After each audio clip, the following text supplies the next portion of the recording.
Seydina Ousmane Sonko fu mu ñu joxoon ñu dagg fa man xooluma jëmm Ousmane Sonko laa xooluma Bassirou Diomaye Faye Ousmane Sonko bu ñu mënoon parrainer mbaam wala xaj ba ci dëmm sax dama koy parrainer man fu ma Ousmane Sonko joxañ ma dagg te képp kuy parrainer gis ku nga xam si nekkul Pastef nañ ko dàq sax xaj ndax bëgguñu réew mi ñoo yàq Sénégal ñoo fàdd Sénégal ñoo fatt Sénégal ba ndaw ñaa ngi dee di fatt ndaw ñaa ngi fëxëy fu ne ndaw ñaa ngi fa xam amatuñu yaakaar ci réew mi Ousmane Sonko bëggoon indi yaakaar ci réew mi waaye ba tey Diomaye mooy Ousmane Sonko Bassirou Diomaye Faye xooluma Bassirou man Ousmane Sonko laay gis Ousmane Sonko laay gis man xooluma Bassirou Diomaye Faye sama vocal bi nag ngeen dégg ko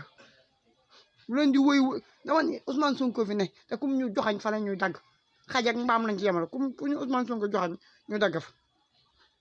waaw bu leen ma déggee nag yéen bu leen ma déggee baax bu leen ma déggul baax na Bassirou Diomaye Faye naka ñëpp a xam